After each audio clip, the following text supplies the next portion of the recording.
নমস্কাৰ প্ৰিয় দৰ্শক, আজি মই আপোনালোকক এনে এজন ব্যক্তিক চিনাকি কৰি দিম। তেখেত হ'ল সোমেশ্বৰ নাথ, চৰাইবাহী অঞ্চলৰ হাইগিয়া গাঁৱৰ। তেখেত এজন চহা শিল্পী।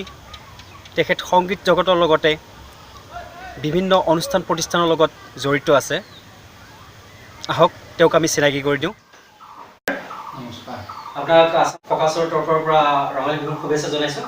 ময়ো আপোনালোকক আসাম প্ৰকাশক ধন্যবাদ জনাইছোঁ, ৰঙালী বিহুৰ শুভেচ্ছা যাচিছোঁ আৰু লগতে অসমবাসীৰ সকলো ৰাইজৰে মই মোৰ ৰঙালী বিহুৰ শুভেচ্ছা জ্ঞাপন কৰিছোঁ। আমি জানিব পাৰিছোঁ যে আপোনাৰ কিছু প্ৰতিভা আছে, যেনে আপুনি ধৰক খেতি কৰিছিলে, খেতি কৰা আপুনি ভাল খেতিয়ক এজন আমি গম পাইছোঁ। আপুনি এই খেতি যে লাগিছিলে, আপোনাৰ কিমান চনৰ পৰা লাগিছিল আৰু কি কি ফচল কৰিছিল সেই সময়ত, আপুনি তাৰ বিষয়ে অলপ জনাব নেকি? মই আপোনাৰ খেতি কৰোঁতে মই 16 বছৰৰ পৰা খেতি কৰিছোঁ।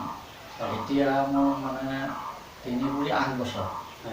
মই আপোনাৰ ইমান অভিজ্ঞ মানুহ নহয়, গতিকে মই হেৰি কৰি লিখি থোৱা নাছিলোঁ কিমান চন টন, এইবিলাক মই ইমান হিচাপ নাছিল।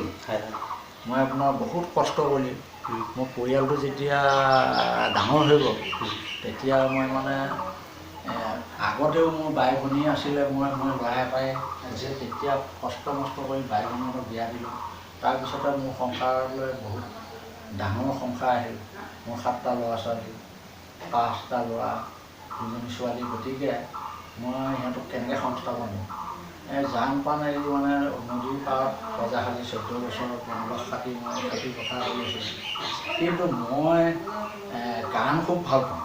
ভূপেন হাজৰিকাৰ গান, খগেন মহন্তৰ গান, তেওঁলোকৰ মোৰ নিজৰ নিচিনা মানে ভাল পাওঁ। মই দেখাও পোৱা নাই যদিও ভাল পাওঁ, কিন্তু বাকী বহুত গান গাওঁ, কিন্তু কাৰ গান কি তাতো মই ইমান অভিজ্ঞতা নাই, এতিয়াহে জানো। যে আমি সংগীত জগতলৈ আহিম বাৰু। আপুনি সৰ্বপ্ৰথমে কওক আমাক, আপুনি যেতিয়া খেতি কৰিছিলে, আপুনি যি সময়ৰ পৰা খেতি কৰা আৰম্ভ কৰিছিলে, যিটো বয়সৰ পৰা, সেই বয়সত আপোনাৰ খেতি বুলি ক'লে আপোনাৰ কি কি ফচল কৰিছিলে আৰু কেনেকুৱা ধৰণৰ হৈছিলে? তেতিয়া ফচলৰ উৎপাদন কেনেকুৱা হৈছিলে আপুনি জনাব নেকি আমাক? তেতিয়া ফচলৰ উৎপাদন খুব বেছি। মই মানে ৰঙালাও খেতি কৰোঁ, আলু খেতি কৰোঁ, পিঁয়াজ খেতি কৰোঁ, তিয়ঁহ খেতি কৰোঁ, বাঙি খেতি কৰোঁ, ইত্যাদি মানে চব খেতিয়ে মই কৰোঁ। আৰু ধান খেতি, মৰাপাট খেতিটো আছেই। গতিকে সেইখিনি সময়ত মোৰ পইচা নাই, একো নাই, কিন্তু মই ৰাতিও কাম কৰোঁ। ইমান কষ্ট কৰি মই খেতি বাতি কৰি গোটেই পৰিয়ালটো প্ৰকাৰণে চলাওঁ। এতিয়া বস্তুৰ মূল্যও কম, হ'লেও মই মানে কোনো দুখ নোপোৱাকৈ পৰিয়ালটো ধুনীয়াকৈ চলাই আহিছোঁ। 1000 হিচাপে ৰঙালাও পাওঁ, 100 মোনলৈকে আলু গুটি পাওঁ, পিঁয়াজ 50-60 মোন পাওঁ, এনেধৰণে কৰি আহিছোঁ। আৰু তাৰ বাদেও মই গৰু পালন কৰোঁ।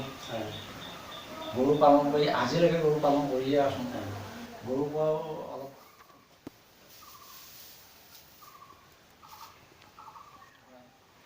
বিভিন্ন তামোল পাণ ইত্যাদি চব মই কোনো দিনাখন বজাৰত পইচা লৈ যায়, মানে মই বস্তু বেছি বজাৰ কৰি। আচ্ছা, হেৰি, যেতিয়া আপুনি যিটো বয়সত আপোনাৰ খেতি কৰিছিল, আপুনি খেতি আৰম্ভ কৰিছিলে, সেইখিনি সময়ত আপোনাৰ খেতি কৰোঁতে অধিক কষ্ট হৈছিল আৰু এতিয়া যেতিয়া কৰি আছে বৰ্তমান সময়ত আপোনাৰ কিবা পাৰ্থক্য আছে নেকি? কষ্টৰ অনুসৰি কিবা পাৰ্থক্য আছে নেকি? কষ্ট অনুসৰি পাৰ্থক্য নথকা নহয়, আছে। মই নিজৰ ওপৰতে নিজে বৃত্তি কৰি খেতি কৰা মানুহ। মই বেংকৰ পৰা লোন ল'ব লাগে, কিবা কৰিব লাগে, তাতো মোৰ সময় নাই, তাকো নাজানো। গতিকে মই নিজকে কৰি আছোঁ। এতিয়া মোৰ সংসাৰখন দেখোঁতে ভাল লগা হ'ল। মই পইচা কৰি একো নাপাওঁ, খেতি কৰাত মোৰ অলপ কষ্ট হৈছে। মানে এতিয়া বয়স হ'ল, আগৰ নিচিনা পৰিশ্ৰম কৰিব নোৱাৰি পেলাই মানে খেতি বাতি কৰাত কষ্ট হৈছে। গতিকে কম পৰিমাণে যেনে তেনে সীমিত হিচাপে খেতি কৰি মই চলি আছোঁ। এতিয়া আগৰ নিচিনা কৰিব নোৱাৰোঁ। গতিকে গাই দুজনী পালন কৰি অলপ চলিব পৰা, অলপ খেতি কৰি যিকোনোকে চলি আছোঁ। ইমান মোৰ হেৰি নাই, আগৰ নিচিনা জোৰ নাই আৰু পইচাও নাই খেতি কৰিবলৈ। কিন্তু আগতকৈ বেছি খেতি কৰিবলৈ মোৰ বহুত হেঁপাহ। তাৰমানে আগতকৈ বহুত, য'ত 25 পইচা বেচা বস্তুটো এতিয়া মানে কেজি 25 পইচা বেচোঁ, এতিয়া 10 টকা। গতিকে ইচ্ছা হৈ যায়, কিন্তু কৰিবলৈ নোৱাৰোঁ।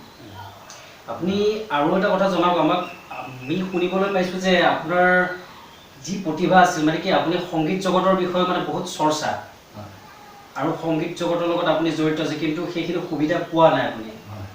আৰু আমি এইটো জানিবলৈ পাইছোঁ যে আপোনাৰ কিছু মানে গান আপুনি নিজে বাণীবদ্ধ কৰিছে, নিজে সুৰ কৰিছে, নিজে লিখিছে। তাৰ বিষয়ে আমি অলপ পিছত কথা পাতিম। বৰ্তমান আপুনি জনাওক, আপোনাৰ যে গৰু পালন কৰোঁ বুলি কৈছে, এই গৰু পালন কৰোঁতে আপোনাৰ কেনেকুৱা ধৰণৰ প্ৰস্তুতিৰে আপুনি গৰু পালন কৰিছে? ধৰক আপোনাৰ কেনেকুৱা কষ্ট হৈছিলে? কষ্ট আপোনাৰ আগত মোৰ বহুত কষ্ট হয়, ঘাঁহ কাটোঁ, কিবা কৰোঁ, এনেধৰণে। এতিয়া যেতিয়া খেতি কৰিব নোৱাৰা হ'লোঁ, খেতি কৰিব নোৱাৰা হোৱাত মইতো চলিব লাগিব কিবা কৰি, গতিকে মই চব গাই বেছিকৈ উন্নত গাই দুজনী কিনি আনিলোঁ। ইজনী গাখীৰ নাইকিয়া হ'লে সিজনী জগে, এনেধৰণে দুজনী গাই কিনি আনি লৈ মই পথাৰত নিজে ঘাঁহ বনাই লৈছোঁ। ঘাঁহ বনাই লৈ মানে তেনেকৈ নিজা উৎপাদনৰ ঘাঁহৰে মই গৰু গাই পালন কৰিলোঁ। এতিয়া গাইকেইজনীৰ পৰা ধৰক এজনীৰ পৰা মই 1.5 লিটাৰমান গাখীৰ নাতি নতুবা থাকে, সিহঁতেও খায়। আৰু 10 লিটাৰ গাখীৰ ডেইলি বেচোঁ, বেচি পেলাই তাৰ 400 টকা পাওঁ। সেই 400 টকাৰে পৰিয়ালটো খাই কৰি এনেকৈ চলি আছোঁ। তাৰে অলপ অলপ বাচাই কিবাখিনি কৰি এনেকৈ কৰি মানে কিবা মোৰ এটা ইণ্টাৰেষ্ট আছিল, ইণ্টাৰেষ্টৰ কামখিনি মই কষ্ট নষ্ট কৰি কৰিছোঁ মানে। আচ্ছা দৰ্শক মণ্ডলী, আমি জানিবলৈ পাইছোঁ তেখেত গানৰ প্ৰতি বহুত চৰ্চা। আজি আমি তেখেতৰ পৰা আৰু এটা কথা জানিব বিচাৰিম। আমি জানিব পৰা মতে তেখেতে নিজৰ খেতিৰ ধনেৰে, নিজৰ কণ্ঠৰে স্বৰচিত তেখেতৰ 3-4টিমান গীত উলিয়াইছে। সেই গীত কেইটি আপোনালোকক শুনাম খন্তেক পিছতে। তাৰ আগতে আমি তেখেতৰ পৰা জানি লওঁ সেই গীত কেইটি বাণীবদ্ধ কৰোঁতে তেখেতৰ কেনেকুৱা প্ৰচেষ্টা চলিছিল আৰু তেখেতৰ চৰ্চাবিধ কেনেকুৱা আছিলে। আৰু তেখেতে ভূপেন হাজৰিকা আৰু খগেন মহন্তৰ আদি পুৰণা গীতসমূহ গাই ভাল পায়, শুনি ভাল পায়। আমি তেখেতৰ পৰা সবিশেষ জানিব বিচাৰিম। আৰু জনাওকচোন আপুনি যে খগেন মহন্ত আৰু ভূপেন হাজৰিকা দেৱৰ গীতবিলাক ভাল পায়, আপোনাৰ সেইবিলাক আপুনি নিজে গাইছেও, আৰু ইয়াৰ বিষয়ত আপুনি কি ক'ব বিচাৰে?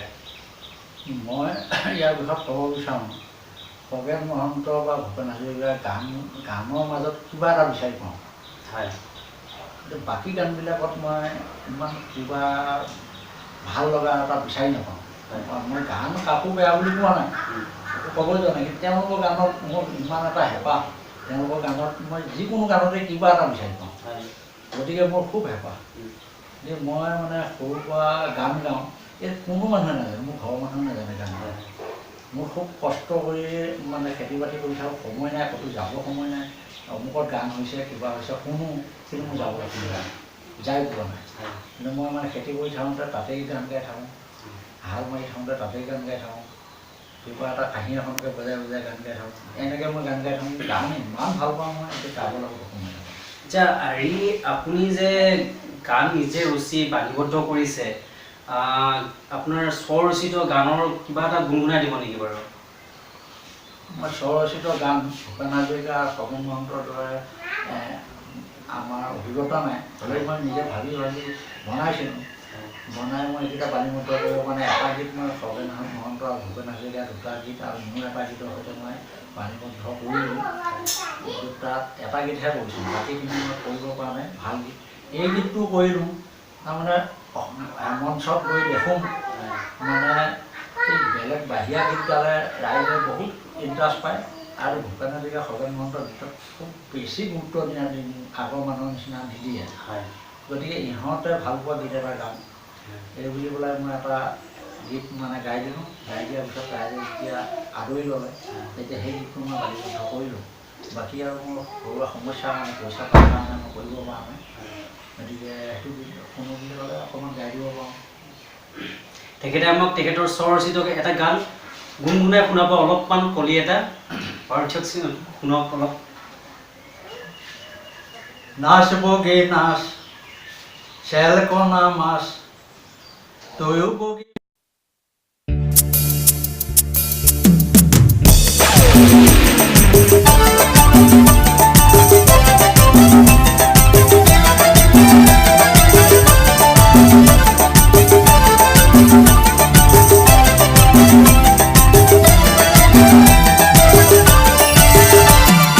নাচ বগী নাচ চেল কণা মাছ নাচ বগী নাচ চেল কণা মাছ তুয়ো বগী ময়ো বগা একেখন মাছ তুয়ো বগী ময়ো বগা নাচ বগী চেল কণা নাচ বগী চেল কণা তুয়ো বগী ময়ো বগা একেখন তুয়ো বগী ময়ো বগা একেখন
নাচ বগী নাচ চেল কণা মাছ নাচ বগী নাচ চেল কণা মাছ তুয়ো বগী ময়ো বগা একেখন মাছ তুয়ো বগী ময়ো বগা একেখন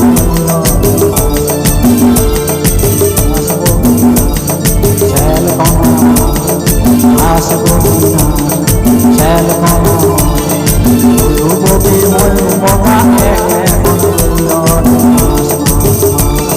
তুয়ো বগী ময়ো বগা আৰু তেখেতৰ পৰা আমি আৰু কথা জানিব বিচাৰিম।